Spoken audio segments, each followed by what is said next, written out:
En la Volche Radio suena el teléfono rojo. 10 de la mañana en punto en Bogotá y 9 de la mañana en El Salvador. Vamos a hablar sobre un tema bastante interesante, preocupante, de lo que ocurre en el pulgarcito de nuestra América, porque la administración del presidente Nayib Bukele ha presentado de una forma, del presidente salvadoreño Nayib Bukele ha presentado una forma bastante ostentosa y a los medios de comunicación y unas imágenes que le han dado la vuelta al mundo de una mega cárcel donde pues todo este problema de delincuencia urbana articulado a las maras, pues una política carcelaria muy fuerte. Y pues ha sido noticia mundial las imágenes de miles de presos, digamos, y todo un traslado de miles de presos de este problema de pandillas. Entonces, para hablar sobre esto, hemos invitado a Rodrigo Cerritos. Él es dirigente del Frente Farabundo Martí para la Liberación Nacional, de su dirección nacional. Fue ex candidato a diputado por el FMLN para el Departamento de La Paz, El Salvador, y actual miembro de la dirección nacional de este partido. Rodrigo, muy buenos días desde Bogotá y bienvenido a la Volche Radio, hermano. ¿Cómo estás? Muy buenos días, hermano. Un placer poder compartir contigo y con tu audiencia hasta Bogotá. Y un saludo a nuestros hermanos y hermanas colombianos. Un fuerte abrazo de parte de El Salvador. Bueno, Rodrigo, arranquemos con esto porque las imágenes son realmente muy, muy complejas, o sea, escabrosas, un poco escandalosas, pero digamos, no conocemos mucho de la política interna de El Salvador, solo conocemos que Nayib Bukele es un presidente excéntrico, que tiene una popularidad gigantesca. Bueno, cuéntanos un poco cómo llega Nayib Bukele, quién es Nayib Bukele y por qué esto de una política carcelaria tan rígida, tan fuerte, en torno a un problema que sufre Centroamérica, que es el problema de las maras y de la delincuencia urbana. Cuéntanos el contexto de esta situación. Muy bien, es importante entender que, por supuesto que comparto que ha sido un boom mediático, no solo dentro de nuestro país, El Salvador, ni tan solo en la región centroamericana, sino que ha sido un boom mediático a nivel latinoamericano y también, por qué no decirlo, a esferas globales. Es importante señalar que este es el cuarto año de el gobierno de la actual administración, caracterizada precisamente por un enfrentamiento de todos los días en contra de cualquier opinión que diste del discurso oficial. Pero como vamos a enfocarnos en el tema de la seguridad pública y de los últimos acontecimientos que se han conocido, tanto a nivel de noticias nacionales como noticias internacionales, tiene que ver con toda una campaña sistemática, poderosa, millonaria, de compra de espacios públicos, comunicacionales, de buscar métodos alternativos por medio de las redes sociales, un bombardeo sistemático, una campaña publicitaria espectacular, y también otra serie de terceros confiables que el gobierno salvadoreño utiliza mediante youtubers, mediante influencers, mediante cualquier persona que, utilizando los fondos públicos de los impuestos de los salvadoreños, monta una campaña impresionante, no solo en el tema de la seguridad pública, sino en otros temas. Entonces, este es el cuarto año de gobierno de Nayib Bukele.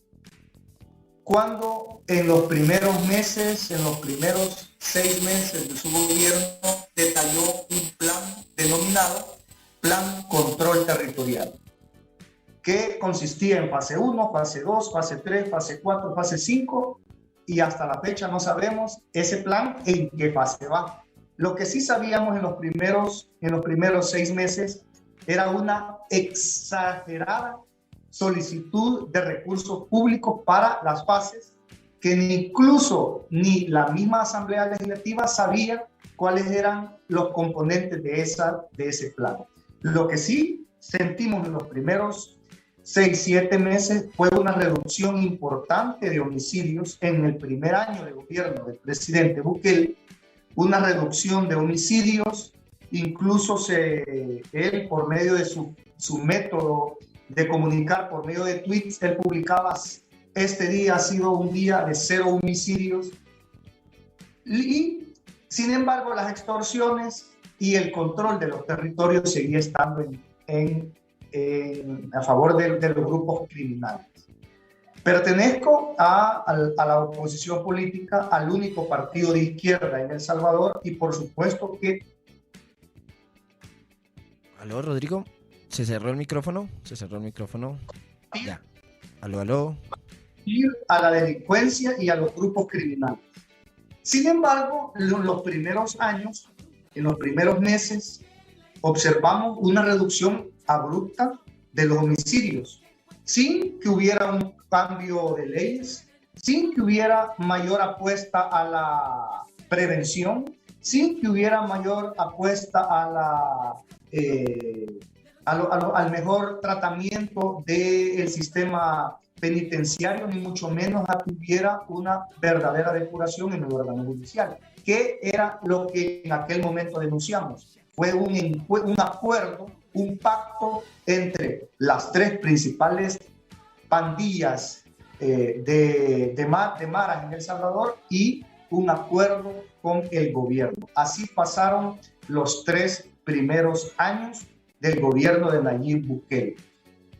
En los últimos días, esa información o esta sospecha que teníamos, porque en los territorios mirábamos siempre las mismas métodos y las mismas formas de atemorizar a la población, el gobierno solo manipuló la opinión pública con un plan control territorial que nadie sabía. Vamos a cumplir en marzo del año pasado, ya vamos a cumplir un año donde en menos de 72 horas, lamentablemente nuestro país vivió uno de los fines de semana más sangrientos de toda la historia. Fueron 87 muertos que se tuvo hace casi un año en medio del plan control territorial. Hace 2 años tuvimos también escenarios. ¿Qué era lo que estaba pasando? Es que las pandillas buscaban elevar los homicidios para renegociar los pactos y los acuerdos entre el gobierno de Nayib Bukele y las principales pandillas en El Salvador. Por eso es que no es casualidad que en las elecciones de alcaldes y diputados del 2021, las principales pandillas también pactaron con el gobierno de Nayib Bukele que no iban a elevar los índices de criminalidad y que iban a boicotear a todos los partidos de oposición o los partidos que se oponían a los planteamientos políticos del Bukele, y ese acuerdo siguió hasta hace un año atrás. Hace un año atrás, ¿qué es lo que pasó? Se rompió la tregua y entonces ahí pasa de forma mediática el gobierno actual de denominar guerra contra las pandillas. Y entonces, por medio del control total que tiene en la Fiscalía, en la Asamblea Legislativa y en otras instituciones, aprueban en un madrugón sin previo debate, sin previo análisis, hablan de un régimen de excepción que lo establece la Constitución, pero de forma excepcional.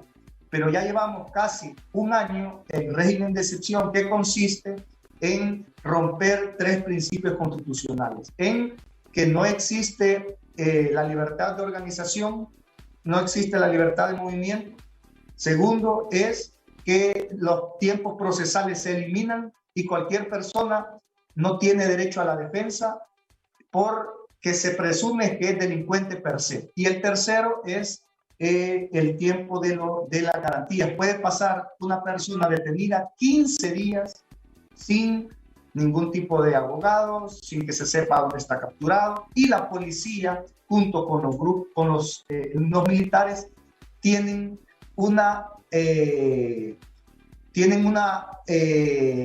oportunidad de apresar, de capturar a quienes ellos consideren que puede ser un delincuente. Entonces, eso ha desencadenado que desde hace 11 meses en El Salvador se han capturado a casi 70,000 personas, de las cuales debemos de reconocerlo que en su enorme mayoría han sido personas que han hecho actos criminales, que han tenido actos de violencia contra el pueblo, y en eso el FMLN no nos oponemos a que todo el peso de la ley sea dirigido para los criminales. Pero ¿qué es lo que ha pasado? Que colateralmente han habido alrededor de 10,000 detenciones ilegítimas de estudiantes, de trabajadores, de líderes sindicales, de trabajadores por cuenta propia que estaban en un lugar, en el lugar equivocado, en el momento equivocado, y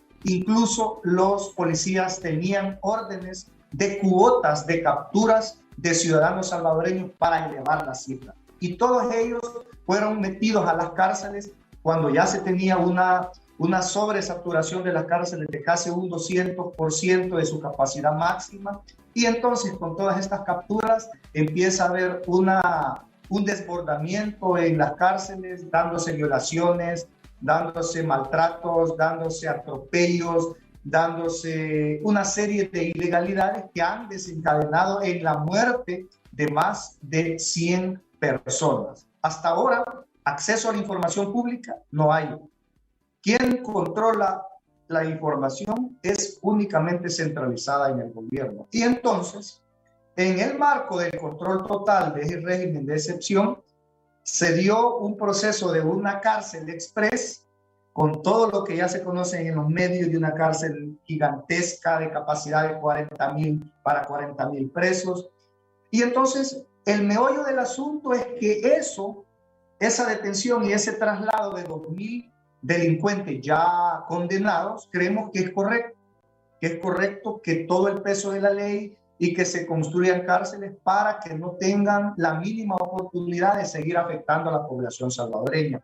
Pero desde nuestro punto de vista, viviendo la realidad en El Salvador, ese componente de ultra represión ya es un mecanismo que en el pasado no ha resuelto de manera estructural. Por el momento puede causar la sensación que es la solución, pero si no se acompaña una política integral de seguridad, de prevención de la violencia, de programas sociales a los grupos vulnerables, si no se combate la discriminación, la falta de oportunidades, el desempleo, la violencia estructural seguirá allí. Entonces, para hablar de un sistema integral de seguridad pública, lamentablemente en El Salvador lo único que tenemos son ametralladoras, tanques militares y una represión que también está afectando a sectores vulnerables, inocentes, por los cuales nosotros levantamos la voz defendiendo los sectores inocentes y teniendo que reconocer lo que hay que reconocer, pero también siendo críticos y firmes contra la mentira, contra el boom mediático, que es lo que generalmente ha hecho que esto se hable únicamente de las fotos, de los videos de los 20,000 mareros capturados, apresados, que no tiene que ver con la terrible situación de vulnerabilidad que se vive en los territorios, porque no hay mayor inversión en educación. En lugar de darle mayor presupuesto a la Universidad Nacional, a la Universidad Pública, se le ha reducido. En lugar de potenciar becas, espacios de esparcimiento, eso se ha reducido.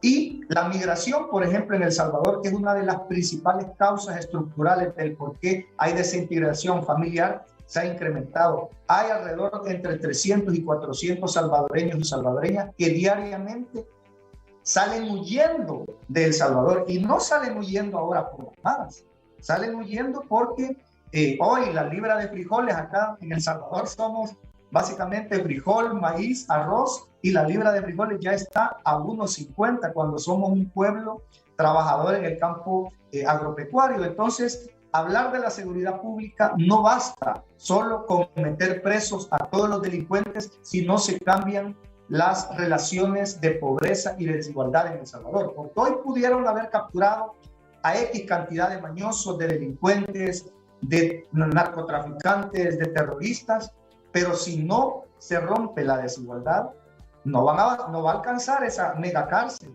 Y sentirnos orgullosos por tener la cárcel más grande de Latinoamérica, hay que verdaderamente hacer un análisis objetivo, teniendo que reconocer las cosas que se están haciendo bien, pero con firmeza y con valentía denunciar la mentira, el chantaje y las cosas que se están haciendo mal. Rodrigo, hubo un cruce de trinos, como tú decías, Bukele se ha acostumbrado a gobernar por Twitter, ¿sí? Digamos que es un mecanismo válido hoy para tener un contacto directo con la ciudadanía, le funciona y para nosotros es un tanto, digamos, sorprendente que la gente, digamos, le responda, le dé likes a estos videos porque son bastante complejos, ¿no? De ver su posición visual, la gente lo celebra, pero hubo un cruce de trinos entre nuestro presidente de la República, Gustavo Petro, y Bukele, donde, digamos, Petro invita al presidente salvadoreño a comparar experiencias de reducción de la violencia. Entonces, mientras Petro habla de universidades, de políticas progresivas para que la juventud, en la mayoría que son las que pertenecen a estos grupos que terminan siendo delincuenciales, terminan siendo factores de violencia, darles oportunidades de educación, Bukele plantea un fuerte sistema carcelario represivo.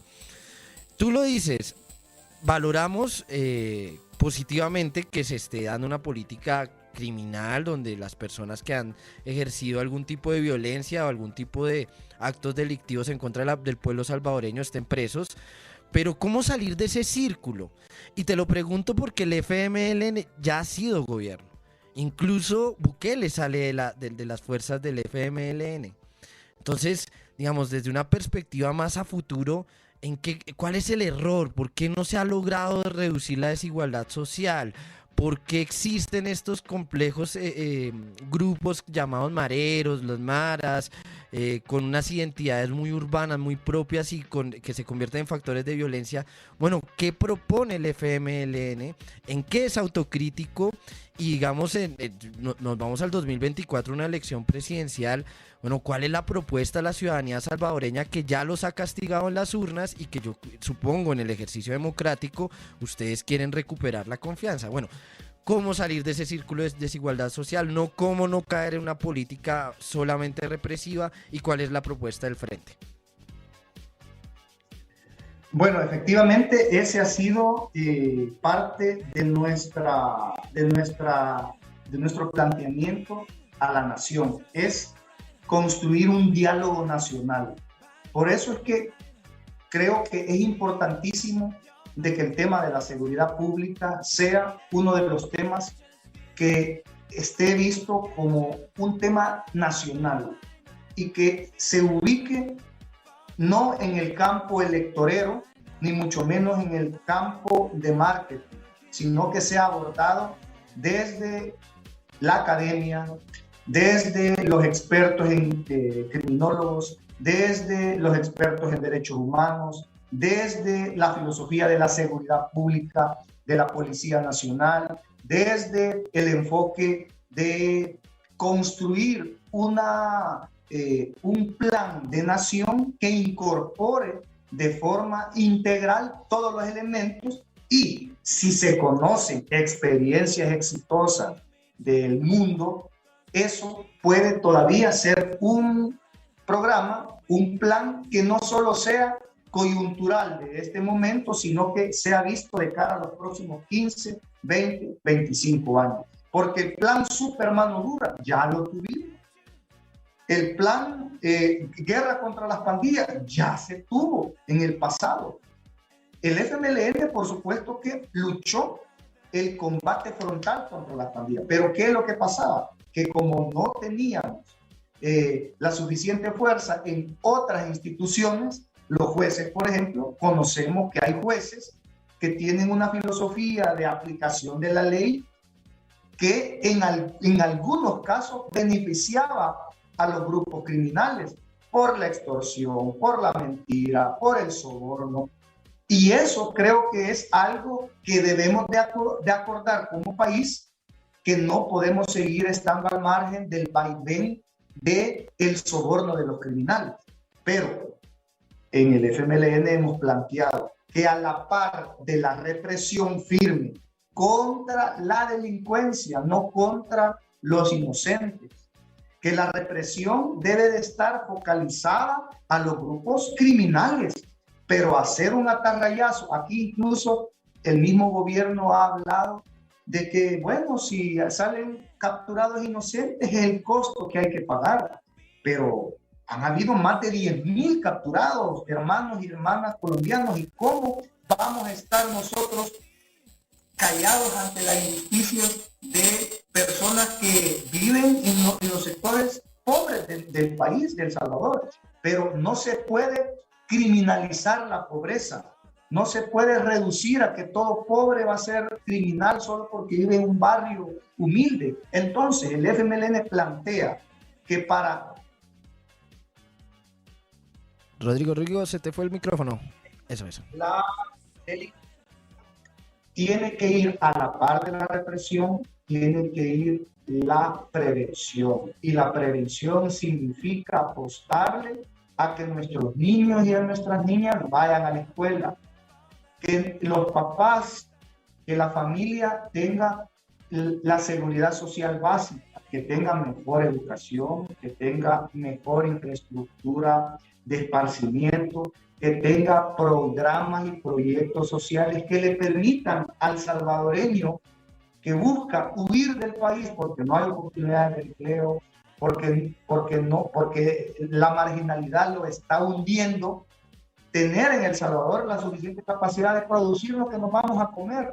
Pero cuando en El Salvador, en lugar de hacer producción nacional, compramos todo porque es un negocio redondo para el gobierno y es más fácil comprar que producir, entonces usted no está promoviendo el desarrollo productivo en El Salvador y por lo tanto, al no desarrollar las fuerzas productivas agrícolas de pequeños micro y pequeños vendedores, de inversión privada, de inversión pública, si usted no genera espacios de prevención, simple y sencillamente el nicho de la delincuencia va a seguir ahí.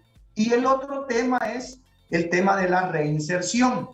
Hay que hacer un estudio de todas aquellas personas que por más que uno haga y que por más programas de reinserción ya no van a cambiar, seleccionarlos y meternos en una cárcel de máxima seguridad, porque sabemos que esos nunca van a cambiar.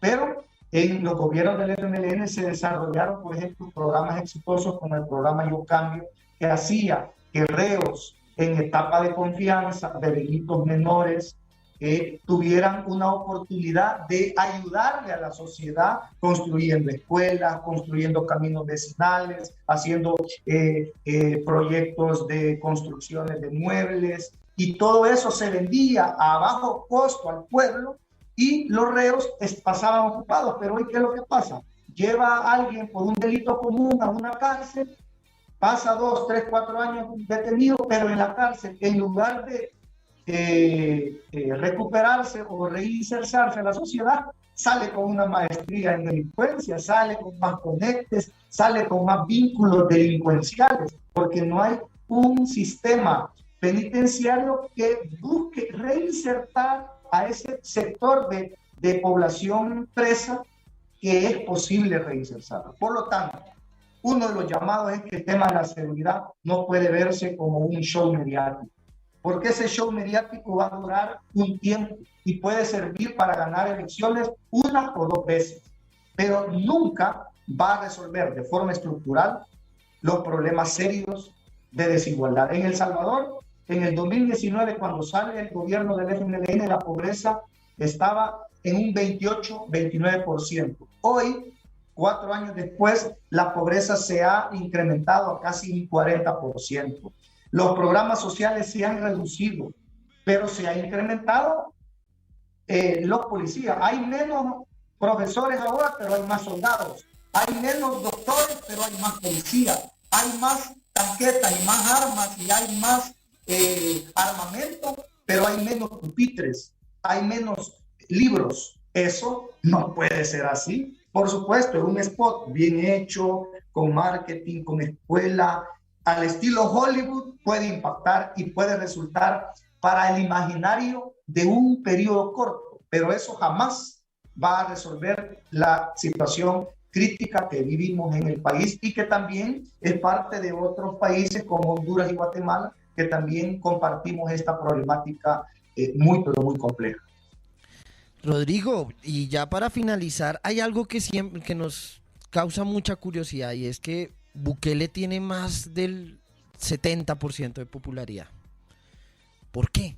¿Por qué pasa esto? O sea, ¿qué hace que, digamos, tú haces un diagnóstico, obviamente están en la oposición al gobierno de Bukele y son críticos, pero ¿cuál es el determinante para que el jefe de Estado tenga ese nivel de popularidad y que la ciudadanía salvadoreña le aplauda, le celebre cosas, digamos, que desde nuestra óptica, claro, autodeterminación de los pueblos, todos tenemos nuestras propias problemáticas, pero desde acá son vistas, o sea, bueno, dependiendo de la posición, ¿no? Porque Bukele está produciendo una admiración inusitada dentro de la extrema derecha del continente. Aquí nuestra extrema derecha está bastante feliz con ver a los presos y ellos están contentos, pero desde una perspectiva crítica, humanista, obviamente estamos en contra. Entonces, bueno, ¿cómo explicar ese mayor del 70% de popularidad?